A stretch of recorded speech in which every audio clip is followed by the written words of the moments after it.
The lights of the debate stage were hot, the cameras fixed, with the tension already simmering, when Karoline Leavitt leaned forward with a smirk sharp enough to cut glass. Her words came like a dagger, 3 words, meant to wound, meant to humiliate. Go back to India. For a second, everything stopped. The air froze. You could hear the faint shuffle of shoes in the audience, a cough hastily suppressed. The stunned silence of a room trying to process what had just been said. The insult wasn't clever. It wasn't policy. It wasn't even disguised. It was raw, naked hostility. And in that pause, in that fracture of time, the weight of generations of immigrants across America seemed to hang heavy in the balance. Leavitt sat back, satisfied, her eyes flashing with the smug confidence of someone who believed she had landed the final blow. The cameras caught her expression, half grin, half sneer, broadcasting across living rooms nationwide. The reaction was immediate. Gasps rippled through the audience like a shockwave. Some mouths hung open in disbelief. Others turned away, embarrassed for what they had just heard. On social media, the clip was already being clipped, replayed, shared at lightning speed. Because this wasn't just another cheap jab. It was the kind of insult that stripped politics bare and exposed something deeper, the age-old question of who truly belongs in America. In that moment, Karoline Leavitt had become the face of a cruel arrogance, and arrogance that believed ancestry, not contribution, defined citizenship. And sitting across from her was kashpatel.com/composed, the target of her venom. The spotlight shifted. The lens tightened on him. His face was unreadable, not anger, not shock, but something steadier, something sharper, the kind of silence that comes before an earthquake.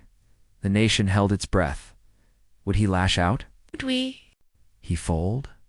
Would he ignore it? Seconds dragged. Every tick of the clock magnified 100-fold. Across America, viewers leaned in closer to their screens, waiting, needing to know. How does a man respond to being told to abandon the country? He is served. What Kash Patel said next didn't just silence Karoline Leavitt, didn't just shift the room. It would echo far beyond those walls, carried into every corner of America, shaking assumptions and rewriting the meaning of the moment. But this was no ordinary insult. This was the moment an ugly remark collided with a man who carried a story, far greater than anyone expected. The sting of Karoline Leavitt's words did not end with their sound. They lingered, replaying in the minds of those who heard them. Go Back to India wasn't just a personal swipe at Kash Patel, it was a message laced with history, echoing generations of prejudice faced by immigrants who dared to call this country home. And it mattered all the more because of who Leavitt was and the stage on which she chose to deliver her venom. Karoline Leavitt is no fringe figure shouting from the sidelines. She is a rising star in the conservative movement, a young, brash voice that built her reputation on fiery soundbites and a willingness to say the unsayable. To her supporters, she is bold, fearless, uncompromising. To her critics, she is reckless, arrogant, a provocateur who thrives on stirring outrage. Either way, she knows the cameras are always rolling. She knows exactly what she is doing when she lands a blow meant not just to sting her opponent, but to electrify her base. That's what gave her words their weight. This wasn't a heated slip in the shadows. It was a calculated jab delivered in full view of America. She wasn't just talking to Kash Patel, she was signaling to millions of viewers about who, in her eyes, gets to claim the mantle of being truly American. And that's why the silence afterward was so heavy. Because everyone watching knew this moment stretched far beyond Patel himself. It struck at the heart of the immigrant story. The promise etched into the foundation of this nation that America is not built on ancestry, but on ideals. Yet here it was, challenged openly, spat out as if heritage disqualified one from belonging. The debate stage became more than a political arena. It transformed into a battleground over identity itself. Who gets to belong? Who gets to decide? Is America a narrow club, closed off to those with different last names and foreign-sounding roots? Is it still the land that embraces the tired, the poor, the hopeful dreamers who believe in something bigger than themselves? This was no longer about a clash of personalities. It was about the definition of America in real time, with millions watching. Leavitt's words were not just a provocation, they were a test. Could someone like Kash Patel, a man of immigrant descent, stand firm against that ancient insult and prove in front of the nation that dignity can withstand bigotry? And make no mistake, Kash Patel was not just another target. His story, his values, his service, his belief in what America could be was quietly waiting beneath the surface. Those who knew him understood. Patel was not the kind of man to crumble under pressure. His life, his career, his very identity had prepared him for this precise moment.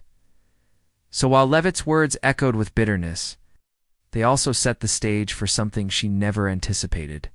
In trying to diminish Patel, she had lit the fuse on a response that would carry far beyond the stage, a response that would force the nation to reckon with the question, what does it mean to be American? And before America could witness Patel's response, we need to understand exactly who the players in this drama really are. Asterisk, to understand why Karoline Leavitt's words cut as deeply as they did, we need to step back and look at who she is. Why her presence on that stage mattered, because Karoline Leavitt did not stumble into politics by accident. She has built a reputation, carefully and deliberately, as one of the sharpest, most combative voices in the conservative movement, and her rise has been anything but subtle. Born in New Hampshire, Leavitt marketed herself early on as a no-nonsense fighter, the kind of young conservative unafraid to spar with opponents or even with her elders. She relished the spotlight, feeding off conflict, and quickly discovered that the more brash and unfiltered her rhetoric became, the faster her star seemed to rise. She leaned into it, crafting an image that combined youthful energy with a willingness to go places others in her party hesitated to tread. It wasn't long before her confrontational style began drawing attention beyond her district. Television. Producers loved her sharp tongue. Her supporters praised her fearlessness. Her critics, well, they often played directly into her hands. Every time they denounced her for crossing a line, she doubled down, spinning outrage into validation. To Leavitt, controversy wasn't a hazard. It was fuel. She made a name for herself not by building bridges, but by burning them proudly. Past interviews show her ridiculing opponents with a smirk, mocking policies she deemed weak or un-American, and lacing her arguments with barbs designed to sting long after the cameras stopped rolling. She didn't just want to win debates. She wanted to humiliate her adversaries, to leave them diminished in the public eye. That was her calling card, and she wielded it like a weapon. But underneath the applause from her base, critics noticed something darker. Her style wasn't simply confident, it was reckless. Her words didn't just challenge ideas. They often demeaned people. She wasn't above questioning someone's loyalty, sneering at their background, or weaponizing their identity. For her, politics wasn't about persuasion. It was about domination. It's about proving she could stand on stage and make an opponent squirm. That arrogance grew with every appearance. The more she provoked, the more headlines she generated. The more outrage she sparked, the more donations flowed in. She wore condemnation from the left as a badge of honor, proof that she was doing her job. And slowly, she began to believe that no line was too far, that she could say the unsayable and emerge stronger for it. It was this belief that set the stage for her clash with Kash Patel. When she looked across the debate stage that night, she didn't see a man with a record of service. She didn't see a son of immigrants who had climbed through the ranks of government. She saw an opportunity, a chance to land a blow so blunt, so cutting, it would cement her reputation as the fighter unafraid of any opponent, no matter their background. That's why the insult wasn't an accident, it wasn't a slip of the tongue. It was Karoline Leavitt, operating at her most unfiltered, her most arrogant, her most reckless. By telling Patel to go back to India, she wasn't simply reaching for an easy jab. She was invoking one of the oldest, ugliest weapons in the arsenal of exclusion. She was drawing a line in the sand, daring him to step over it, confident that the crowd, or at least her base, would cheer her on. But what she failed to recognize was how drastically the context had shifted. She underestimated the stage, the cameras, the weight of history pressing down on those three words. She believed she could humiliate her opponent as she had done before, reduce him to silence. and walk away with another viral clip in her pocket. Instead, she miscalculated. Her arrogance, so often an asset, had become her blind spot. Because the man sitting across from her was not just another sparring partner. He was Kash Patel, a man whose story, resilience, and unshakable sense of dignity had prepared him for exactly this kind of moment. Leavitt's rise had been fueled by arrogance and exclusion, but arrogance always carries a cost. That night, in front of millions, she was about to pay it. But every villain needs a foil, and Kash Patel's journey was unlike anything she or America expected. To understand why Kash Patel's silence on that stage carried so much power, you need to know where he came from. Because Kash Patel's story isn't just his own, it's the story of America itself, told through the eyes of a family who dared to believe that sacrifice and service could carve out a rightful place in a country that doesn't always welcome newcomers with open arms. Patel's parents came to the United States from India with little more than determination and faith in the American promise. They worked long hours, often taking jobs far below their qualifications, just to keep food on the table and provide opportunities for their children. For them, the immigrant dream wasn't abstract. It was lived reality: early mornings, late nights, sacrifices that could never be tallied on a paycheck. Their message to their son was simple: education, hard work, and service would open doors. Kash absorbed that lesson. He didn't grow up entitled, he grew up striving. He pushed through school with quiet persistence, never forgetting the sacrifices being made at home. His path took him to law school, and then into the world of public service, a path not of privilege, but of purpose. In Washington, he became known as a man who could navigate the labyrinth of politics without losing his center. He worked in national security advising at the highest levels, always grounded in a belief that protecting America meant protecting all Americans regardless of their background. While others chased headlines, Patel focused on the work. While some built careers out of tearing down opponents, Patel built his career on finding solutions. And yet, even as he climbed, he never forgot where he came from, knew what it meant to walk into a room and feel the weight of assumptions. He knew the sting of the question, subtle or overt: where are you really from? He knew how easily loyalty could be questioned simply because of a name, a face, or an accent carried by family. That's what made him different from someone like Karoline Leavitt. Her arrogance was inherited from a system that rewarded bluster. His dignity was forged in struggle, proving himself time and time again in rooms where his belonging was not assumed but earned. Where she sought conflict for attention, he sought truth for purpose, and that contrast matters. Because when Leavitt spat out her insult, Patel wasn't just one man being told to leave. He was standing in for every immigrant family that had ever been told they didn't belong. Every child who had been mocked for bringing a lunch that smelled different. Every worker who had been asked if they were legal. Every veteran who had served this country only to be told it wasn't theirs. Patel carried that weight, not as a burden, but as a responsibility. His life was a rebuttal to the idea that ancestry defines Americanness. He had given his skills, his time, his service to a country that had once welcomed his parents with skepticism, but eventually entrusted him with its security. That is not the story of someone who should go back. That is the story of someone who embodies the very ideals America claims to cherish. And Patel knew the stakes. He knew that when someone like Karoline Leavitt dismissed him with those words, she wasn't just dismissing him, she was dismissing the millions who see their story reflected in his. Immigrants who built businesses, raised families, served in uniform, paid taxes, fought wars, and sacrificed for a country that doesn't always acknowledge them. That's why. On that stage, Patels.com wasn't weakness, it was strength. He had endured worse. He had heard echoes of those words before in whispers, in sideways glances, in insinuations that tried to shrink his place in the American story. But unlike Leavitt, he understood something deeper.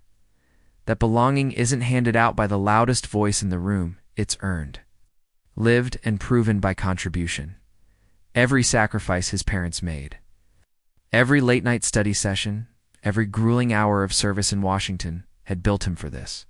While Leavitt wielded arrogance as her weapon, Patel carried something far stronger: The dignity of a man who knows exactly who he is and exactly what he represents. And so, when Karoline Leavitt delivered her insult, Kash Patel wasn't just another political target. He was a man forged for this exact moment. The debate had started like so many others, two candidates circling one another, testing the waters with sharp words and practiced lines. But it didn't take long for the gloves to come off. Karoline Leavitt leaned into her microphone, her voice rising with each exchange, her interruptions slicing through the moderator's attempts at order. She thrived in chaos, treating every question less as an opportunity to explain her vision and more as a springboard to attack. Patel, in contrast, remained steady. His voice was calm, measured, deliberate. Where she waved her hands and raised her tone, he kept his composure, letting his arguments breathe. It was this contrast, the storm against the stone, that caught the attention of viewers at home. Because the more frantic she became, the more unshaken he appeared at first. The jab seemed routine. Leavitt went after policy, mocking Patel's stances as weak or out of touch. She interrupted his answers, laughed at his points, rolled her eyes theatrically for the cameras. Each performance was a signal to her base. She was fearless, unfiltered, unwilling to concede even an inch. Patel countered not with anger but with precision. He corrected her distortions, reminded the audience of facts, and pointed to his record. He didn't match her volume, but that only made her louder. Like a fighter swinging wildly, Leavitt mistook noise for dominance. The tension grew with every exchange. At one point, as Patel calmly described his years of public service, Leavitt cut him off mid-sentence. "Spare us the resume, Kash," she sneered, her voice dripping with contempt. "You're just another bureaucrat pretending you belong here." Murmur ran through the audience at that line. It was sharper, more personal, pushing closer to a boundary that most politicians avoided. Patel paused briefly, his eyes narrowing, but his voice steady as he replied, "My record speaks for itself. The people will decide who belongs on this stage." But Leavitt wasn't satisfied. She pressed harder, circling, needling, jabbing at every opportunity. Each time Patel spoke, she pounced, interrupting before he could finish, trying to fluster him, trying to break his calm. The moderator's gavel was useless against her barrage, and yet Patel didn't take the bait.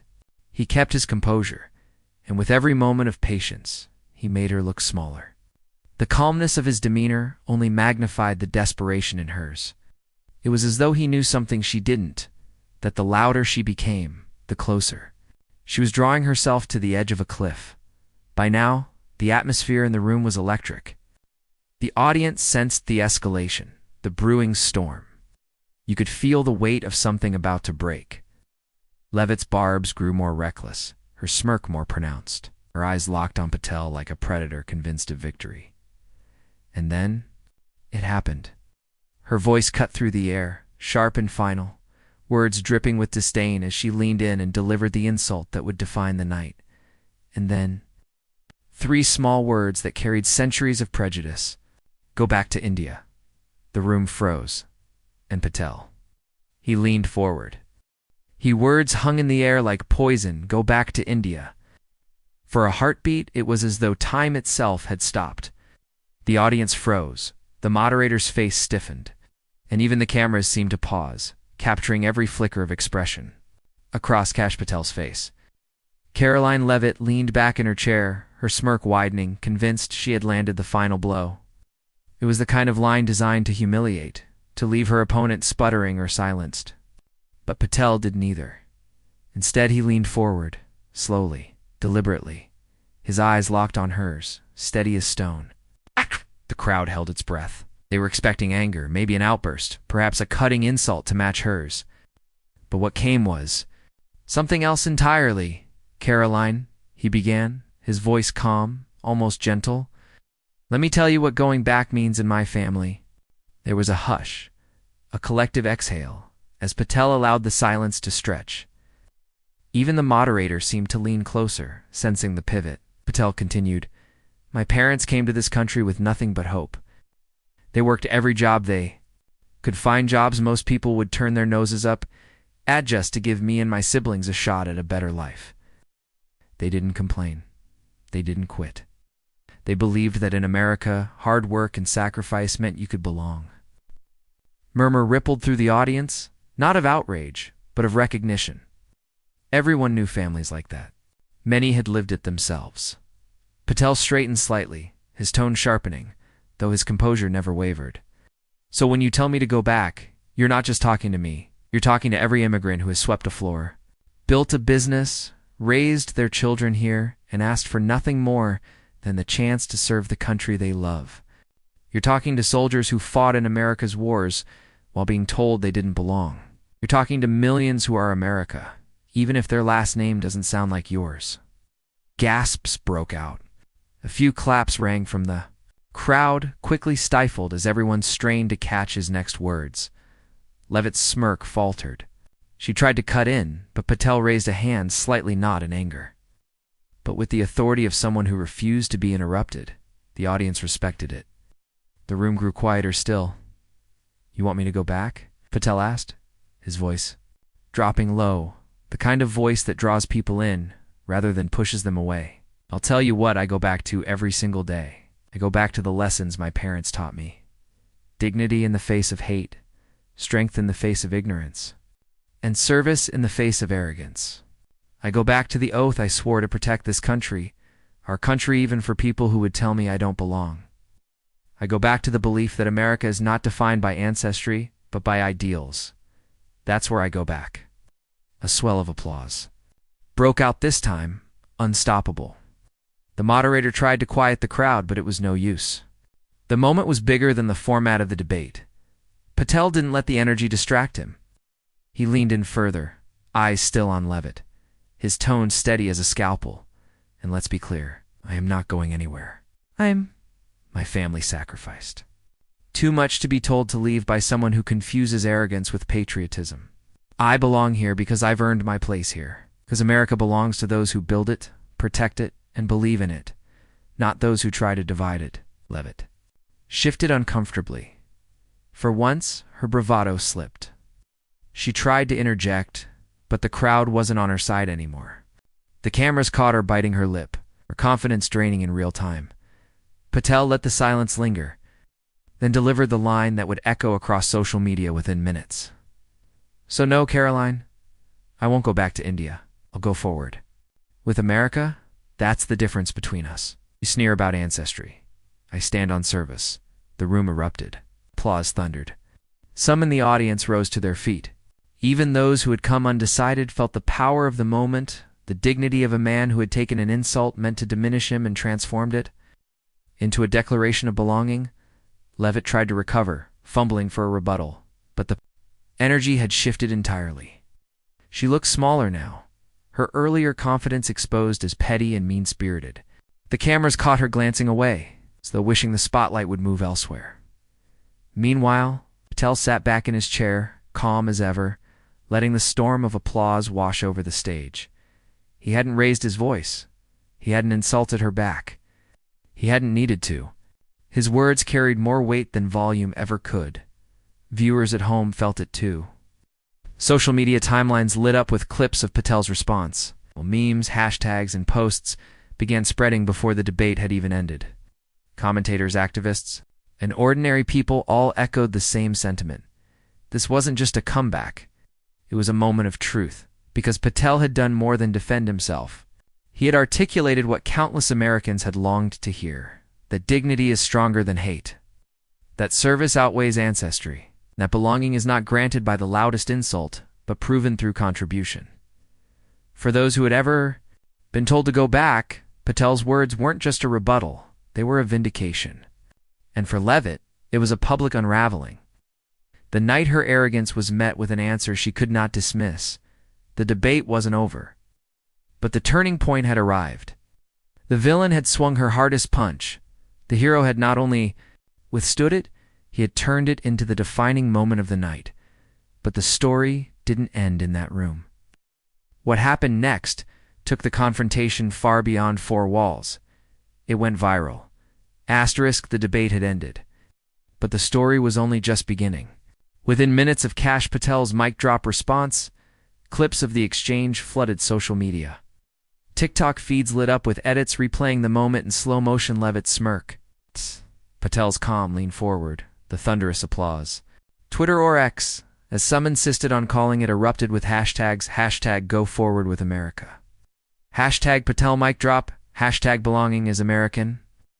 By midnight, Patel's name was trending in all 50 states. On Instagram, Reels stitched Patel's words with soaring music, capturing the dignity of his response. Memes spread fast. Leavitt's go back line overlaid with captions like this, aged poorly in 3 seconds flat. Others paired Patel's final line, I won't go back to India. I'll go forward with America, with images of soldiers, factory workers, teachers, doctors, all immigrants who had built the backbone of the nation. Celebrities weighed in. List actors reposted the clip with captions like, this is the America I believe in. Musicians tweeted Patel's words as lyrics in the making. Athletes, children of immigrants themselves, shared stories of their own families' sacrifices. Tagging Patel as a symbol of pride, the ripple effect was unstoppable.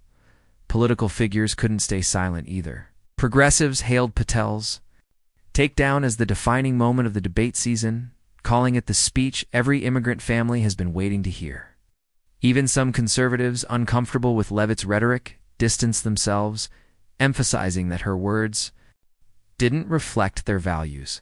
It wasn't unity, but it was a rare moment of clarity. The insult had crossed a line, and Patel's rebuttal had drawn it in bold ink. And beyond the headlines, beyond the hashtags, came something deeper: the stories. On Facebook and community forums, immigrant families poured out their hearts. A Mexican-American father wrote about the time a neighbor told him to go back where you came from, even after his son deployed overseas. A Somali nurse shared how patients had questioned her hijab, asking if she really belonged. For them, Patel's words weren't just political theater, they were personal vindication. Veterans groups joined in.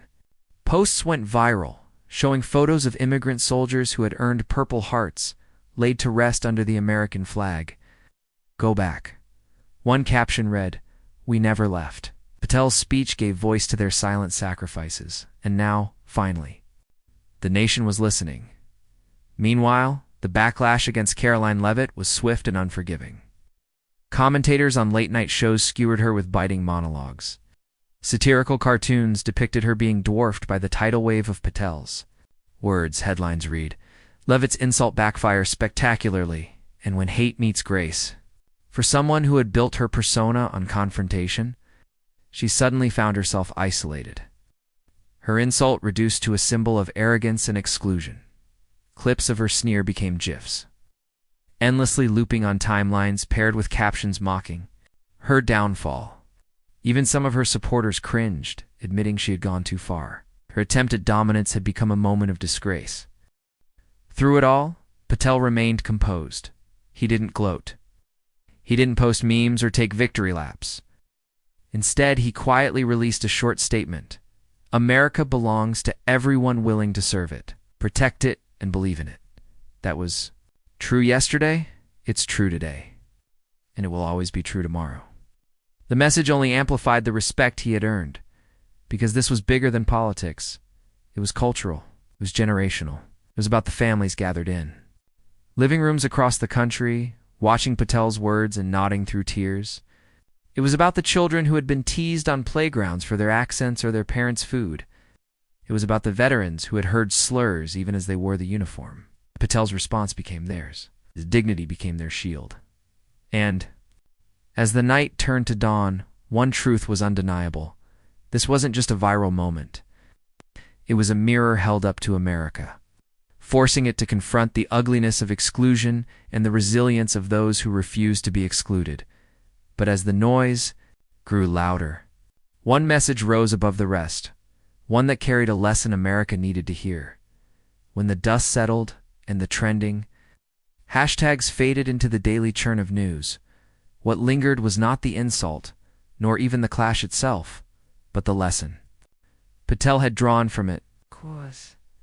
Because in that moment, standing under the hot lights of a debate stage, he had transformed 3 bitter words into something far larger, something America needed to hear. Patel framed it simply, dignity beats hate. He could have lashed back, matched Leavitt's venom with venom of his own, but he chose another path. His calm refusal to be diminished carried more weight than any insult ever could. By standing steady, he reminded the country that strength isn't measured in volume or aggression. It is measured in restraint. In the refusal to let prejudice dictate the terms of belonging, he spoke to a truth written into the very fabric of the American. Experiment, service beats ancestry. Patel's family history, his years in public service, his defense of the nation's principles, none of it could be erased by the accident of birthplace or skin color. America at its best has never been about bloodlines. It has been about contribution, sacrifice, and the belief that a better tomorrow can be built by those willing to labor for it. Patel embodied that, and his words gave voice to millions who have lived that truth quietly, often unseen. And most of all, he insisted that belonging is not conditional. You don't need to fit someone's narrow vision of identity to be American. You don't need permission from the loudest voices to claim your place. Belonging comes from showing up, from believing in the values that outlast any insult: equality, opportunity, justice. Patel's answer was more than a rebuttal. It was a declaration that no one gets to revoke your citizenship of the heart. For progressives, immigrants, veterans, and ordinary families alike, the moment was cathartic. It was a reminder that even in an age of division, grace can silence cruelty. Sometimes the most powerful weapon is not anger, but the steady articulation of truth. Patel's calm composure against Leavitt's fury illustrated a timeless lesson. Hate shrinks in the presence of dignity. And beyond politics, it pointed to something even deeper.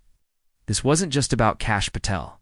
It wasn't even just about Karoline Leavitt. It was about every child told their name was too strange, every worker told they didn't belong, every parent who sacrificed so their family could dream here.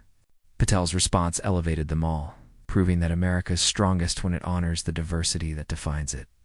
In the end, what Patel showed was that identity is not a weakness, is a source of power. His story, his heritage, his service all of it converged into a single truth. America is not diminished by those who come from elsewhere. It is strengthened, renewed, and reborn by them. That was the heart of his message. The moral that resonated long after the cameras shut off. And so, the insult that was meant to wound became a catalyst for clarity. Leavitt's words revealed the fragility of exclusion, while Patel's reply revealed the permanence of inclusion. He had taken a moment of ugliness and reshaped it into a national reflection on who we are and who we still strive to be. Because in the end, this was never just about one insult. It was about the meaning of America itself. And as Patel's words echoed, one final message remained. For all of us watching, the room had fallen silent. The insult had been spoken, the response delivered, and the nation left stunned. Karoline Leavitt had tried to cut Kash Patel down with 3 words meant to exclude him. Instead, her attack became the stage for his most powerful revelation yet. His calm defiance, his dignity in the face of hostility, that was what shocked. America. Not the insult, but the answer. Not the cruelty, but the grace. And that is the story we leave with tonight. A story that reminds us of the stakes. Who gets to belong? Who gets to speak? And who gets to claim America? Leavitt's hostility tried to narrow that definition. Patel's composure widened it, proving that true strength is never about shutting doors, it's about opening them. This is the moral clarity we can't afford to forget. Hate is loud, but dignity lasts longer. Anger burns hot, but truth burns brighter. Patel's response wasn't just his, it was a response for every person who's ever been told to go back. And in that moment, he proved there is no going back. There is only moving forward, dashed together. So if this story resonated with you, if you felt that spark of inspiration, don't let it end here. Share it, carry it forward, because the more voices that rise for dignity, the quieter hate becomes. Subscribe, so you don't miss the next moment where truth collides with arrogance. Share this video with someone who needs to be reminded that belonging cannot be revoked. Add your voice to the millions saying, We stand for dignity over division, for inclusion over insult, for America as it should be, because the debate may have ended that night. But the movement is only just beginning.